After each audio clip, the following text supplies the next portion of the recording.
வணக்கம். இது செய்தி மலரின் நேர்காணல் நிகழ்ச்சி. இன்றைய நிகழ்ச்சியில் கலந்து கொடுத்தனுடைய கருத்துக்களை தெரிவிப்பதற்காக அரசியல் விமர்சகர் சி.கே. மதிவாணன் அவர்களை சந்திக்க வருகிறோம். வணக்கம் சார். வணக்கம். விஜய் நன்றி கூட்டம் நடத்தினார் இல்லையா திருச்சியில்? அதை அப்போ எல்லாரும் நிறைய பேர் பார்த்தாங்க, நீங்களும் பார்த்துருப்பீங்க. அதில் முக்கியமான பல்வேறு விஷயங்கள் அவர் பேசினார். ஆனால் அதுவும் ஒரு விமர்சனத்துக்குள்ளே இருக்குது எதிர்கட்சிகளை சேர்ந்தவங்ககிட்ட. குறிப்பாக பார்த்தா அன்புமணி ராமதாஸ்லாம் சொல்லியிருக்காரு, இது ஒரு தேர்தலுக்கு பிந்தைய ஒரு பிரச்சார கூட்டம் மாதிரி இருக்குது. ஒரு யூஸ்ஃபுல்லான இந்த விஷயத்தையும் அவர் அங்கே பேசலை, தன்னை திருப்பி ஒரு பிரச்சார யுக்திக்கு மாதிரியே அது பயன்படுத்துகிறாருன்னு அவர் சொல்கிறாரு. அதிமுக தரப்புலேருந்து கடும் விமர்சனம். ஏன்னா அவர் திருப்பியும் திமுகவும் தாவேக்கா தான் அகென்ஸ்ட்டு, மிச்ச கட்சியெலாம் கிடையாது அப்படிங்கிறாரு. இதெல்லாம் கடும் விமர்சனங்கள் உள்ள இருக்குது. நீங்கள் என்ன பார்க்குறீங்க? இப்போ இந்த அன்புமணி ராமதாஸ் பாமக தான் அவரை தானே சொல்கிறீங்க. அவர் எந்த கூட்டணியில் இருக்கார்? தேசிய ஜனநாயக கூட்டணி. அதனுடைய பிரதமராக இருக்கிற மோடி 12 வருஷமாக என்ன பேசிகிட்டு இருக்காரு? எலெக்ஷன் ஸ்பீச்சஸ் தான் பண்ணிகிட்ருக்காரு. 12 வருஷமாக வேறு எதுவுமே பேசலை உருப்படியாக. அவர் கூட்டணியில் இருந்துக்கிட்டு இவர் மற்றவங்கள விமர்சனம் பண்ணுறாரு. தமாஷா இருக்குது எனக்கு. ரெண்டாவதுங்க, இப்போ மோடியை பொறுத்தவரையில் 12 வருஷம் பிரதமர் ஆன பிறகு இன்றைக்கும் காங்கிரஸ் தான் குறை சொல்லிகிட்டு இருக்காரு. உங்களுக்கு தெரியும், நான் ஒன்றும் புதுசாக சொல்ல. நேரு தான் இதுக்கெல்லாம் காரணம்னுவார். 60 வருஷமாக இவங்க பண்ண தவறு தான்றாங்க அப்படின்வார். ஆனால் அவர் விஜய் 10-15 நாள் தான் ஆச்சு. இவங்க 60 வருஷமாக இவங்க பண்ணியிருக்காங்க மாறி மாறி அதிமுக திமுக. அது அவர் சொன்னால் அது என்ன பிரச்சாரம்? அது பிரச்சாரம் பண்ணால் என்ன தப்புன்ற? அரசியல் கட்சி பிரச்சாரம் பண்ணிட்டு தாங்க இருக்கும். அதனுடைய கொள்கைகளை மக்கள்கிட்ட பேசினா பேசலைன்றாங்க. அமைதியாக இருக்கார், மக்களிடம் பேசவில்லை, ஊடகத்திடம் பேசவில்லை, பேச மாட்டேன்றாருன்றாங்க. பேசினா அதுக்கு இவ்வளோ விமர்சனம் பண்ணுறாங்க. சரி, அவரை பொறுத்தவரையில் எப்போ பேசணும், எவ்வளோ பேசணும், எதை பேசணுன்றதுல தெளிவாக இருக்காரு. அவரே சொல்கிறாரு, 20 நிமிஷம் தான் நான் பேசுகிறேன், அதுக்கு மேலே பேசுறது கிடையாதுன்னு சொல்கிறாரு. ஆமாம், பேச்சை குறைச்சிக்கிட்டு அவருடைய செயல்பாடுகள் சாதனைகள் அவருக்காக பேசணும். சும்மா பிளா பிளா பிளாபான் சீமான் மாதிரியோ மற்றவங்க மாதிரியோ பேசிகிட்டு இருக்கக்கூடாது. நம்மளை பற்றி மற்றவங்க சொல்லலாம், பரவாயில்லையா பேசுகிறதுலாம் நல்லா. காமராஜர் எங்கே இப்போ எவ்வளோ நேரம் பேசிகிட்டு இருந்தார்? he was the best chief minister of Tamil Nadu. Golden period 9.5 வருஷம் அவர் ஆண்டது இருக்கார். ஒன்றும் பெருசாலாம் பேச மாட்டார். ஆகட்டும் பார்க்கலாம், அவ்வளோதான். பார்க்கலான்னா முடிஞ்சிடுச்சு. அவர் சொன்னாருன்னா அந்த வார்த்தை வருமானு காத்துட்டு இருப்பாங்க. ஆகட்டும் பார்க்கலாம் அப்படின்னாருன்னா முடிஞ்சிடுச்சுன்னு அர்த்தம். ஸோ அதனால் பேச்சு இந்த திராவிட கட்சிகள் தாங்க இதை பேச்சு அரசியல், பேச்சாற்றலையே ஒரு தகுதின்ற மாதிரி கொண்டு போயிட்டாங்க. அவர் சொன்னது அரசியல்வாதிக்கு தான் நினைப்பதை மக்களுக்கு கன்வே பண்ணணும், அந்த திறமை இருந்தால் போதும். அடுக்கு மொழியில் கம்ப ராமாயணம், அப்புறம் மகாபாரதம், இதிகாசங்கள், வைகோலாம் பேசுவாங்க பாருங்கள். இதெல்லாம் போய் நீங்கள் ஏதாவது கிளாஸில் தமிழ் பசங்களுக்கு எடுங்க. மக்களுக்கு சின்சியராக இருக்கிறேன், நான் உங்களுக்கு ஓட்டு போட்டவங்களை நான் விட மாட்டேன், ஓட்டு போடாதவங்களுக்கு நான் தான் முதலமைச்சர் அப்படின்னு ஒரு சென்ஸ் ஆஃப் பிலாங்கிங்கை உருவாக்கணும். அதை விஜய் நல்லா தானே பேசுகிறாரு, தப்பு. அவரே சொல்லியிருந்தார்ல, திருமண மேடைகள்ல எல்லாம் பேசுறாங்க, கதறாங்க. இல்ல திராவிட இயக்கமே பொதுவாக திராவிட கட்சிகள் ஆரம்பத்திலேருந்து திருமண நிகழ்ச்சியில் அது எங்களுடைய பாரம்பரியம் அப்படின்னு சொல்றாரு TKSல. நாங்கள் தொடர்ந்து அப்படி தான் பேசிகிட்டு இருப்போம். அப்படியே பேசிகிட்டே அப்படியே நாசமாக போங்கன்ற. ஏங்க, கல்யாணம் போனால் அங்கே போயிட்டு மணமக்களை வாழ்த்தணும், அது பொது வாழ்க்கை இல்வாழ்க்கை சம்மந்தமாக ஏதாவது சொன்னோம். அங்கே தாவேக்கா இப்படி ஆயிடுச்சு, சினிமா கவர்ச்சி எல்லாம் முழிப்பானுங்க. இவனுக்கு மேடை கிடைக்கலையா? அதாவது எந்த இடத்துல எதை பேசணும், எந்த இடத்துல எவ்வளோ நேரம் பேசணும், அது ஒரு இங்கீதம் இருக்குது. சும்மா நீங்கள் பாட்டு மைக் அடிச்சதுன்னு பேசிகிட்டு இருக்கக்கூடாது. தாவேக்கால எனக்கு ரொம்ப பிடிச்சிருக்குங்க, எல்லாரும் 2 நிமிஷம் 3 நிமிஷம் மேக்சிமம் 5 நிமிஷம். தலைவர் விஜய் ஒரு 20 நிமிஷத்துக்கு மேலே பொதுவாக அவங்க மீட்டிங்கில் யாரும் பேசுகிறதே இல்லையே, இவர் மட்டும் தானே பேசுகிறாரு. மிச்சப்படி ரொம்ப எல்லாரும் இல்லை இவர் பேசுவார். ஆதவ அர்ஜுனா பேசுவார், பேசுவார். அவர் செயல் வீரருங்க. புசி ஆனந்த் இந்த மக்கள் இயக்கம் இன்னைக்கு தாவேக்காலாம் அதுக்கு அடையாளமாக விஜய் இருக்கிறாரு, அடையாளமாக விஜய் இருக்கிறாரு, அதனுடைய முகமாக விஜய் இருக்காரு. ஆனால் அதுக்கான உடலாக இருக்கிறது புசி ஆனந்த் தான். ரொம்ப சின்சியர் மேன், ரொம்ப dedicated to mister Vijay and is party. அதில் என்ன பெருசாக என்ன இப்போ நாங்கள் திமுகவில் எல்லாரும் தான் பேசுகிறாங்க, என்ன பண்ணாங்க, பேசி என்ன ஆச்சுங்க? 15 மந்திரி தோத்துட்டானே, அவங்களெல்லாம் விட்டிங்கன்னா 1.5 மணி நேரம் பேசுவாங்க. ஏன் வைகோ 2.5 மணி நேரம் பேசுவார், சீமான் 3.5 மணி நேரம், அதாவது இந்த ரெக்கார்டே கின்னஸ் ரெக்கார்டே உடைப்பார், ஒன்றும் தேர மாட்டேன்றார. அப்போ பேச்சு மட்டுமே போதாது, மக்கள் உங்கள் பேச்சை பற்றி பார்த்து உங்கள் பேட்டிகளை பார்த்து மட்டும் ஜட்ஜி பண்ணுறதில்ல. வாட் யூ ஹவ் டெலிவர்டு, என்ன செஞ்சீங்க, என்ன செய்கிறீங்க மக்களுக்காக, உங்கள் நடவடிக்கை எப்படி இருக்குது, அப்படி பார்த்து தான் உங்களை தேர்ந்தெடுக்கிறாங்க. இல்லைன்னா நாம் தமிழர் கட்சி பேசுகிற பேச்சுக்கு அது தமிழ்நாடு இல்லை, பார்லிமெண்ட்டே போய் ஜெயிச்சிருக்கணும். அதனால் பேச்சாற்றல் ஒன்றும் தேவையில்லைங்க. அவர் சிம்பிளாக தானே பேசுகிறாரு. ஆனால் என்னென்னா சில விஷயங்கள் ரொம்ப நச்சுன்னு சொல்லுவார், மற்றும் பலர் அப்படின்னு சொல்லி ஒரு கோடு. அதுதான் இப்போ பிரச்சனை ஆயிடுச்சு. எடப்பாடி பழனிசாமி என்ன சொல்லியிருக்காரு அப்படின்னா, இன்னைக்கு காலையில் சொல்லியிருக்காரு, அப்படியா சொல்லிட்டாரு, கோட்டு சூட்டு போடுறது ரொம்ப பெருமையாக அவர் தன்னையத்தை தான் உலகம் இயங்குதுன்னு நினைக்கிறாரு. அவர் கோட்டு சூட்டு போடட்டும், போயஸ்காரில் போய் குடியேறட்டும், என்ன வேணா பண்ணட்டும், அவர் என்னமோ சும்மா நசன்னு பேசுகிறாருன்ற இப்போ ஒரு விமர்சனம் காலையில். அப்படியா? எடப்பாடி பழனிசாமி வந்து காலாவதியான அரசியல் தலைவருங்க என்னை பொறுத்தவரை. அவர் பாஷையில் சொன்னார், விஜய் தீர்ந்து போன கட்சின்னாரு. இப்போ தீர்ந்து போச்சுன்னா என்ன? இப்போ மாவு தீர்ந்து போச்சுன்னா தோசை சுட முடியாது, வீட்டில் சொல்லுவாங்க தீர்ந்து போச்சுங்கன்னுவாங்க. சிமெண்ட்டு தீர்ந்து போச்சுன்னா ஃபர்தர் கன்ஸ்ட்ரக்ஷன் பண்ண முடியாது. அப்புறம் பவுடர் தீர்ந்து போச்சுன்னு வச்சுக்க, வெடி மருந்து, அப்புறம் வெடிக்காது, தீர்ந்து போச்சுங்க, குண்டெல்லாம் தீர்ந்து போச்சு அப்படின்னா. அது மாதிரி அதிமுகவை தீர்ந்து போன கட்சியாக மாற்றிட்டாருங்க எடப்பாடி. அவருக்கு ஒரே நோக்கம் அதிமுக கட்சியின் பொதுச் செயலாளராக இருக்கணும். முடிஞ்சால் ஏதாவது அமித்ஷா யார் முதுகுலையாவது ஏறி அடுத்து இன்னொரு வாய்ப்பு முதலமைச்சர் நாற்காலியில் உட்காரலாம். அதெல்லாம் இனிமேல் முயற்சி பண்ணாங்கல்ல, அதான் அது முயற்சி திருவினையாகல, முயற்சி வந்து படுதோல்வியில் முடிஞ்சது. அதனால் வந்துங்க அவரெல்லாம் வந்துங்க என்னுடைய ஆனஸ்ட் அப்ரைசல் என்னன்னா, அவர் தோல்விக்கு பொறுப்பேற்று தொடர் தோல்விக்கு நான் வந்து தலைமையில் இருந்து இவ்வளோ சந்தித்தேன், இந்த தோல்விக்கு பொறுப்பேற்று நான் விலகுகிறேன், பொதுக்குழுவை கூட்டுறேன், பொதுக்குழுவில் வந்து எல்லாரும் வந்து அவங்கவுங்க கருத்துக்களை சொல்லுங்கள், புதிய தலைமையை தேர்வு செய்வோம், அதிமுக கட்சியை பலப்படுத்துவோம் அப்படின்னு பேசினார்னா நான் வந்து புரிஞ்சுக்குவேன். ஸ்டாலின் கூட சும்மா ஒரு சாங்கியத்துக்காவது சொன்னார் மாவட்ட செயலாளர்கள் கூட்டத்தில். அதாவது ஒரு கஸ்டமரியாக கூட அவர் ஒத்துக்கல பாருங்க.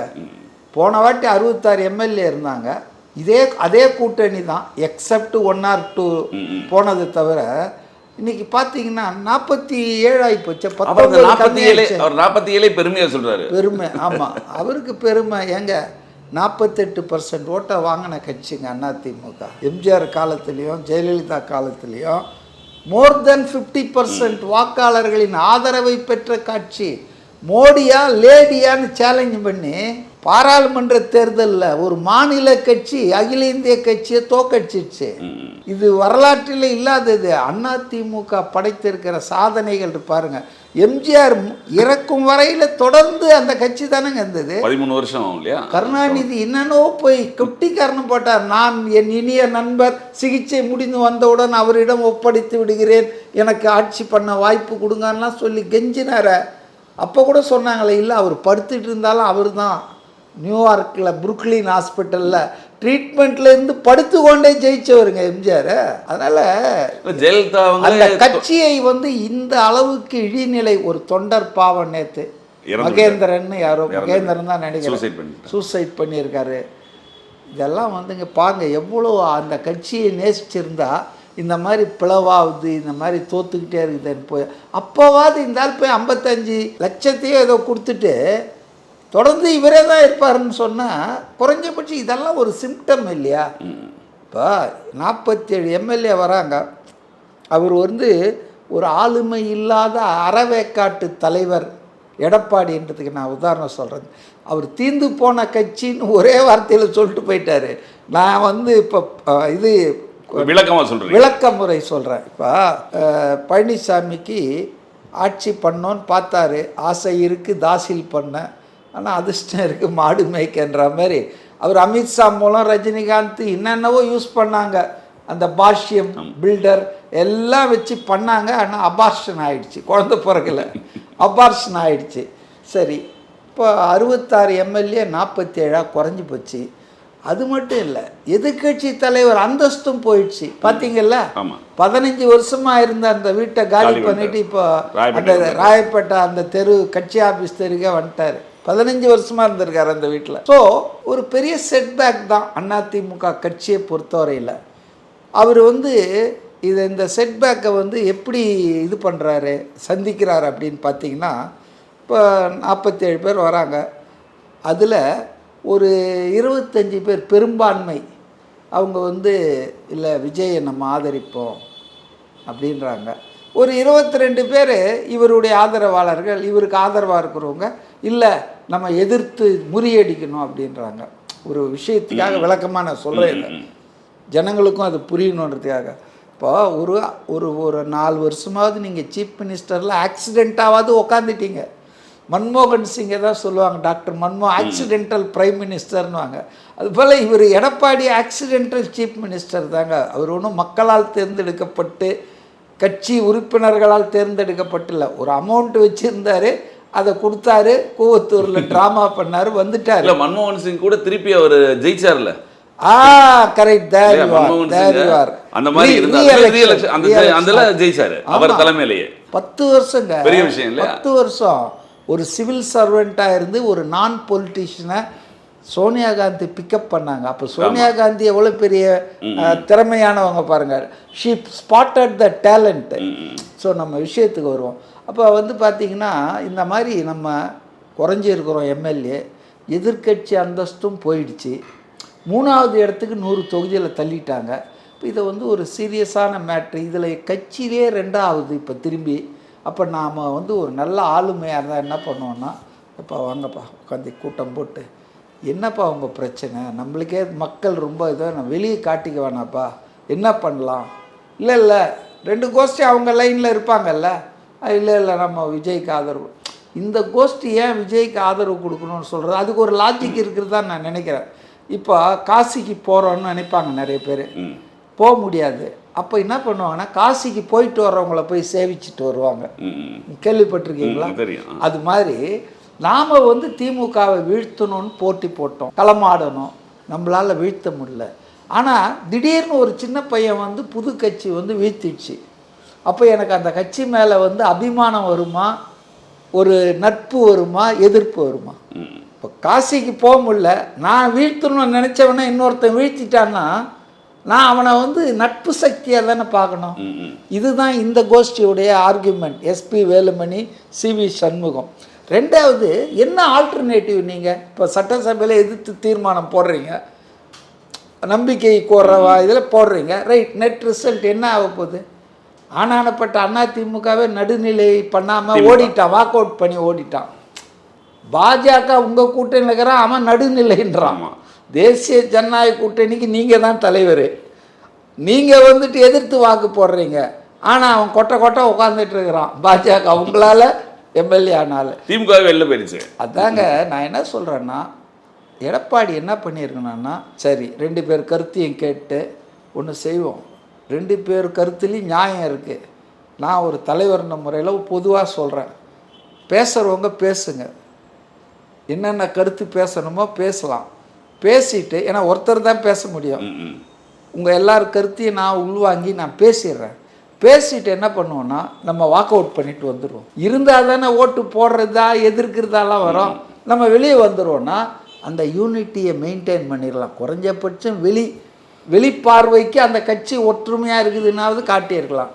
ஆனால் இவர் என்ன பண்ணார், உட்காந்திங்கன்னு அந்த ஆதரவு கொடுக்குற எம்எல்ஏ எழுந்து நின்னா பேர் நோட் பண்ணுறாரு பேப்பரில், இந்த ஹெட்மாஸ்டர் மாதிரி நோட் பண்ணி என்ன பண்ணார் தெரியுங்களா? எனக்கு ரொம்ப வெறுப்பு வந்தது காரணமே, நோட் பண்ணி ஒரு கவலையே அக்கறையே கட்சியை பற்றி இல்லாமல், என்னடா ஆளுங்கட்சி ஆகணும்னு நினச்சா 46 பேர் 47 பேர் தான் வந்திருக்காங்க, 118 வரல, போன வாட்டி இருந்ததும் இந்த வாட்டி போயிடுச்சு, இப்படி இருக்குன்னு ஒரு கவலை கூட இல்லாமல் நோட் பண்ணி ஸ்பீக்கருக்கு உடனே லெட்டர், விப்பை மீறிட்டாங்க இவங்க பதவியை பறிக்க 25 பேரை. ஏங்க 47 25 பேர் பதவியை பறிக்க சொல்லி கட்சியின் பொதுச் செயலாளரே இப்போ அந்த ஆள் பைத்தியங்கீத்தியம் பிடிச்சிருக்குதா? கொறடா உத்தரவை மீறிட்டாங்க அப்படின்றாரு அவர். சரிங்க, கொறடா உத்தரவை கொறடாவை நீங்கள் அப்பாயின்ட் பண்ணுறதுக்கு முன்னால் ஒரு கான்சென்சஸ் இருக்கணும் இல்லை? நான் தான் ஜெனரல் செக்ரட்டரி, நான் சொல்லுவேன்னா கொறடாவுக்கு மெஜாரிட்டி இல்லைன்றது 25 பேர் அங்கே போய் கொடுக்குறானே. இதெல்லாம் வந்துங்க ரொம்ப அல்பத்தனமாக அவசர குடுக்கைத்தனமாக பண்ணியிருக்கார் அவர். அதனால் என்னை பொறுத்தவரையில் அவர் வந்து பதவி விலகிட்டு புதிய தலைமை அங்கே வந்தால் இனிமேல் வளர்ந்தால், ரெண்டாவது தாவேக்காவை அவங்க நட்பு சக்தியாக தான் ட்ரீட் பண்ணணும். அவங்க 3வது இடத்துக்கு போயிட்டாங்க. முதல் இடத்துல இருக்கிறவனோடு அவங்க நானாக இருந்தால் எடப்பாடி பழனிசாமியாக இருந்தால் என்ன பண்ணியிருப்பேன். ஆனால் அது ஒரு தப்பு பண்ணிட்டார் அவர். அதனால் அவருக்கு அந்த மூஞ்சி இல்லை. எடப்பாடியில் மட்டும் 234 தொகுதியில் விசில் இல்லை. ஏன் அவங்கள அந்த பிரேம்குமார் 5 கோடி ரூபாய் கொடுத்து நீ விலைக்கு வாங்கி அவனை போய் பந்தோபஸ்த் பண்ணிட்ட, அவன் தலைமறைவு ஆயிட்டான். ஸோ இதை எந்த கட்சிக்காரனாக இருந்தாலும் கோவம் வரல. திமுக 1000 கருத்து வேறுபாடு இருக்குது, ஆனால் எந்த தொகுதியிலையும் ஆளை தூக்கல இல்லை. அவங்க ஆளுங்கட்சி திணிக்கும். அவங்க நினச்சிருந்தா நிறைய பேரை தூக்கியிருக்கலாம், இவங்கெல்லாம் அப்பாவிகள் ஏழைகள். ஆனால் எந்த தொகுதியிலும் நடக்கலை. உன்னுடைய எடப்பாடி தொகுதியில் நடந்திருக்குன்னா அதுக்கு நீங்கள் தானே காரணம். அப்போ அந்த விஜய் ஏன் பார்க்கலன்றாங்களே, தன் கட்சி வேட்பாளரையே கடத்தி தன் சின்னம் அங்கே வாக்குச்சீட்டில் வராது பண்ணால் உன்னை என்ன முத்தம் கொடுப்பாங்களா? இதுதான் பேசிக் ரீசன். அடுத்தது விஜய் என்னைக்கு பார்த்தாரு? 10ஆம் தேதி 13ஆம் தேதி வாக்கு எடுப்புனா 12ஆம் தேதி தான் போய் எல்லா தலைவர்களையும் பார்த்தாரு. 11-12 10 தானே பதவி ஏற்றுக்கிறாரு. முடிச்சுட்டு மதியானம் இல்லை 10 தான் பதவி ஏற்றுக்கிறாரு. 11 மு.க. ஸ்டாலின்லாம் பார்க்குறாரு. 12ஆம் தேதி தான் இந்த சிவி சண்முகத்தெல்லாம் வந்து பார்க்குறாரு. ஏன் எடப்பாடி பார்க்கலன்னா, எடப்பாடி தான் 4ஆம் தேதி அமித்ஷா ரஜினிகாந்தை வச்சு சீஃப் மினிஸ்டர் ஆகணும்னு வேலை பண்ணார். இது தெரியாத யாருக்கும்? இது அம்பலம் ஆகிப்போச்சு. நேற்று மீட்டிங்கில் முக்கியமாக சொன்னார். ஆமாம் சொன்னார் பாருங்க. அப்பா அவருக்கு தெரிஞ்சதை விட இப்போ கூடுதல் விஷயம் தெரியும். ஏன் இன்டெலிஜென்ஸ், உளவுத்துறை எல்லாம் இப்போ அவர் கையில் இல்லை இருக்குது. அன்னைக்கு அவருக்கு தெரிஞ்சதை விட முதல்வர் ஆகிறதுக்கு முன்னால் இப்போ இன்னும் நிறைய ஆத்தென்டிகேட்டடா யார் போனாங்க, ரஜினிகாந்த் வீட்டில் யாராவது திமுக கூட்டணியில் இருக்கிறவங்கள எல்லாருமே சொல்கிறாங்களே இப்போதான். எல்லாத்த விட ரொம்ப நான் ரசிச்சதுன்னா பேராசிரியர் காதர் அவர் பாவங்க அமைதியாக இருந்தாருங்க. அவரை நோண்டி விட்டானுங்க. அவர் டெய்லி ப்ரெஸ் மீட்டிங்கில் வந்து நாங்கள் ஒத்துக்கல, முதல் நாள் பழனிசாமினாரு ஸ்டாலின், அப்புறம் வந்து 2வது நாள் திருமாவளவன் நாங்கள் இதை ஒத்துக்கல, இது சரிப்படாது. ஸோ அம்பலமாயிட்டாங்க. திமுக அதிமுக என்பது 50 வருஷமாக நம்மளை ஏமாற்றி இருக்காங்க. இந்த மூர் மார்க்கெட்டில் வந்து கீரி பாம்பு சண்டை விடுவான் தெரியுங்களா, தாயத்து வைக்கிறவன். அதை மாதிரி தமிழ்நாட்டு மக்களை முட்டாளாக்கி நாங்கள் இல்லைன்னா அவங்க இல்லைன்னா நாங்கள் வந்தால் அவங்களுக்கு கான்ட்ராக்ட் பாதி கொடுத்துருவோம், அவங்க வந்தால் எங்களுக்கு என்னங்க இது? இப்போ இதை வந்து விஜய் ரொம்ப நாளாகவே சொல்லிகிட்டு இருக்கிறாரா இல்லையா? நமக்கு எதிராக இவங்க எல்லாம் ஒன்றா இருக்காங்களா, அது ப்ரூவ் ஆச்சா இல்லையாங்க? அவர் சின்ன வயசு அனுபவம் இல்லைன்னா கூட சில விஷயங்களை தீர்க்க தரிசனமாக சொல்கிறாரு. கள்ள உறவு இருக்குது பிஜேபியோட அப்படின்னு சொன்னாரா இல்லையா டிஎம்கேக்கு? இப்போ கூகுளில் எனக்கு கிடைச்ச தகவல் ஃபேக்ட்டுன்னு நான் சொல்ல, ஐ காட் சம் இன்ஃபர்மேஷன். கூகுளில் போனாங்க இல்லையா, இப்போ ஒரு போன வாரம் மகன் மாப்பிள்ளை மாமா எல்லாம் போய் உட்காந்து அவங்க எஸ்டேட் இருக்கான், அப்போ தான் எல்லாம் வெளியே வருது. அநேகமாக துபாயில் கூட இருக்கும் எஸ்டேட் இவங்களுக்கு. ஏழை எளிய மக்களை தமிழ்நாட்டில் ஆமாம்மா. இது அந்தால் பாதி நாள் சபரீசன் துபாயில் தான் இருக்கிறாரு, உதயநிதி மீதி நாள் துபாயில் தான் இருக்கிறாரு. அந்த கரூர் சம்பவத்து கூட துபாய்க்கு போயிட்டு திருப்பி துபாய்க்கு போனவர் தான். அவங்களுக்கு இது வந்து இந்த வீடு மாதிரி, பக்கத்து வீடு மாதிரி துபாய். அங்கே நிறைய பிஸ்னஸ் இன்ட்ரெஸ்ட் இருக்குது. ரைட், அதை விடுங்க. இப்போ அந்த கூர்கில் உட்காந்து இவங்க பெர்முட்டேஷன் காம்பினேஷன் போட்டு இன்றைக்கி எல்லா கட்சியும் நம்மளை விட்டு போயிடுச்சு. இருக்கிற கட்சிகளும் வாய்ப்பு கிடைக்குமா? பிரேமலதா பேசுகிறாங்க பாருங்கள். நான் ஒரு வார்த்தை சொன்னால் தம்பி வீட்டுக்கு வந்து என்னை கூப்பிட்டு போய் டெப்டி சீஃப் மினிஸ்டர். என்னடா இது? இவர் என்ன சொல்கிறார்? துரை வைகோ எங்கள் ஆள் உதயசூரியன் சின்னத்தில் போட்டி போட்டார், அதனால் நாங்கள் ஹெல்ப் பண்ண முடியல விஜய்க்கு. துன்பமான சம்பவம். ஸோ இருக்கிற 2 பேருமே எப்படா கால் வரும் போகலான்னு காத்துட்ருக்காங்க. இருந்தவங்க காங்கிரஸ், விசிகா, கம்யூனிஸ்டுகள், முஸ்லீம் லீக் போயிட்டாங்க. ஸோ இவங்களுக்கு சூன்யம் ஆயிடுச்சுங்க. இப்போ 2 பாயிண்ட்டை மட்டும் நான் சொல்கிறேன், டைம் இல்லாததால். ஒன்று என்னன்னா, 1962 பேரறிஞர் அண்ணா திமுகவை வழிநடத்திய போதிலிருந்து இன்றைக்கி மு.க. ஸ்டாலின் அவர்கள் வழிநடத்தி கொண்டிருக்கிற 2026 தேர்தல் வரை ஒரு 60 வருஷ தேர்தல் வரலாற்றில் தமிழ்நாட்டில் திமுக தனியாக போட்டி போட்டதே கிடையாதுங்க. தேர்தலில் போட்டி போட்டதே கிடையாது. களத்தில் வந்து நின்றுக்கிறதே கிடையாது. தனியாக நிற்குன்னு அப்புறம் கூட்டணி அதெல்லாம் கிடையாது. தேர்தலில் போட்டி போட்டதே கிடையாது. 10 கட்சி கூட்டணி, 15 கட்சி, 20 கட்சி, 21 21 கூட்டணி, இப்போ ஒரு 4 சேர்த்து 24. ஆக கூட்டணி கட்சிகள் ஒத்துழைப்பு, தயவு, ஆதரவு இல்லாமல் never DMK won or contested any election, parliament, assembly, local body. இப்போ இப்படி கூட்டாஞ்சோறு மஞ்சா குளிச்சுட்டு இவ்வளோ நாளாக நான் தான் இவனை ஜெயிக்க வச்சேன், நான் தான் அவனை ஜெயிக்க வச்சேன், முதுகில் குத்திட்டு போயிட்டான்னு பேசுகிறீங்களே. திருப்பி அவங்க கேட்டால், ஏன்பா எங்களெல்லாம் ஜெயிக்க வச்ச, ஏன்பா ஸ்டாலினை ஜெயிக்க வைக்க முடியல, ஏன்பா உங்கள் பொதுச் செயலாளர் துரைமுருகனை ஜெயிக்க வைக்க முடியல, ஏன்பா உங்கள் மந்திரிங்க 5 பேரை ஜெயிக்க வைக்க முடியல, அவங்களெல்லாம் ஜெயிக்க வச்சுட்டு இல்லை, தனக்கு மிஞ்சி தானே தான தர்மன்னுவாங்க. அப்போ திமுக வந்து டோட்டலாக ஐசோலேட்டடுங்க. காங்கிரஸ் போனது டெட்லி ப்ளோங்க அது. ஏன்னா ஒரு பெர்செப்ஷனே உருவாயிடுதுங்க. மதச்சார்பற்ற கட்சி, ஒரு நேஷனல் பார்ட்டி வேற இல்லையா. அப்போ பாஜக எதிர்ப்புனா காங்கிரஸ் இருக்கிற இடம் தாங்க. ராமன் இருக்கும் இடம் அயோத்தின்வாங்க தெரியுங்களா, ஒரு சேயிங் இருக்கு. அது மாதிரி காங்கிரஸ் இருக்கும் இடம் தாங்க மதசார்பற்ற சக்திகளின் இருப்பிடம். முஸ்லீம் லீக் இங்கே வந்துருச்சு. அதான் சொல்ல வரேன். பாருங்க, டெட்லி ப்ளோ.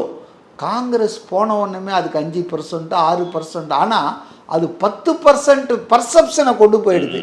பாஜக எதிர்ப்பு, மதச்சார்பற்ற சக்திகள்னு. முஸ்லீம் லீக் போன பிறகு டோட்டல் மைனாரிட்டிஸ் பிளாங்கே காலி ஆயிடுச்சுங்க. இந்த மைனாரிட்டிகள் தாங்க உங்களை இது வரைக்கும் வாழ வைத்த தெய்வங்கள்ங்க. அவங்க ஒரு 20%, 25% both Christian, Muslims, minorities, religious minority, உங்களை வாழ வச்ச தெய்வங்கள் உங்களை விட்டான். உங்களுக்கு இனி எதிர்காலமே இல்லைங்க. DMK has no future. இதெல்லாம் தெரியாமல், வரலாறு தெரியாமல் கனிமொழி மேடம் சொல்கிறாங்க, நம்ம இவங்களெல்லாம் கூட்டணியில் நம்ப முடியாது, இனிமேல் தனியாக போனோம். தனியாக போனால் தனிமையில் இனிமை காண முடியாது. தனியாக போனால் ஒரு 18-15% வாங்கின்னு உட்காந்துட்டு இருக்கலாம். You can't win even a single seat அசம்பிளிலேயோ பார்லிமெண்ட்லேயோ. அதனால் வந்துங்க அவங்களுக்கு ரொம்ப பயம் வந்துடுச்சுங்க, மரண பயம் வந்துடுச்சுங்க, மரண பீதின்னு தெரியுங்களா இனி. ஏன்னா அடுத்தது உள்ளாட்சி தேர்தல் வரப்போகுது. இப்போ அந்த கட்சியிலே கலகம் வேறு வந்துட்டுருக்குங்க உள்ள. இவ்வளோ நாளாக கோபாலபுரம் குடும்பத்துக்கு ஆமாஞ்சாமி போட்டவனுங்க இனிமேல் வந்து சபரீசனால் தாங்க கெட்டுச்சுன்றானுங்க. அவன் தாங்க கெடுத்து கீரை வழி ஆகிட்டான். நல்லா இருந்து கட்சியை பெண் நிறுவனத்தை வச்சுக்கிட்டு அவன் நாசம் பண்ணிட்டான். தவறான தகவல்கள் விளம்பரம் பண்ணி ஓவராக பூஸ்டப் பண்ணி ஓவர் கான்ஃபிடென்ஸ் கொடுத்துட்டான். 200க்கு மேலே நம்ம தான். இவர் சேகர் பாபு அவர் அதுக்கு மேலே போனார். 2026 முடிங்க 31, 36, 41 வரைக்கும் போயிட்டார். இப்போ எங்கே இருக்காருன்னு தெரில, தலைமறைவாக இருக்கிறாருன்னு கேள்விப்பட்டார், இருக்கிறாரான்னு தெரில. ஸோ இன்றைக்கி அவங்களுக்கு முட்டு சந்தில் போய் திமுக நின்றுடுச்சுங்க. டிஎம்கே அட் கிராஸ் ரோட்ஸ்னால் கரெக்டாக இருக்கும் அது. அதனால தான் சிந்தனை காலத்துக்கு போயிட்டாங்க. கூர்கில் நல்ல இனிமையான மலை வாசஸ்தலம் இல்லையா, காப்பி எஸ்டேட்லாம் இருக்கும். அங்கே போய் உட்காந்து பிஜேபி லீடர்ஸோட டீலிங் போட்டாங்க. குதிரை வேகத்தில் குதிரை வியாபாரம் அங்கே தான் நடத்தினார். ஸ்டாலின் போட்டார்ல, இப்போ அதை அங்கே தான் செயல்படுத்தியிருக்காரு. 4 நாளில் எல்லாம் செட்டில் பண்ணி எனக்கு கிடைச்ச இன்ஃபர்மேஷன்னா ஒரு கேபினெட். ஏன்னா இப்போ திருநெல்வேலிருந்து அவ்வளோ பேரும் வரான்றானா. இப்போ அவங்களுக்கு வந்து வாங்கி வைக்கிறதுக்கு ஸ்டோர் பண்ணுறதுக்கு இடம் இல்லை இப்போ பிஜேபிக்கு. இல்லை அந்த ஒரே நாடு ஒரே தேர்தல் இந்த 2-3 இது பாஸ் பண்ணுறதுக்கு டிஎம்கேவோட சப்போர்ட் தேவைன்ற மாதிரி. அதான் இவங்களுக்கு 22 எம்பி லோக்சபாவில் இருக்காங்க, 8 பேர் ராஜ்யசபாவில் இருக்காங்க. ஸோ இவங்க சப்போர்ட் ரொம்ப குரூஷியல். ஆனால் திரிணாமுல் காங்கிரஸும் வரான்றான். இப்போ நிறைய பேர் வந்த டிமாண்ட் வந்து உங்களுக்கு கம்மியாயிடல. அதனால் முன்னால் 8 மந்திரிங்களாம் இருந்தாங்க, ஞாபகம் இருக்குங்களா?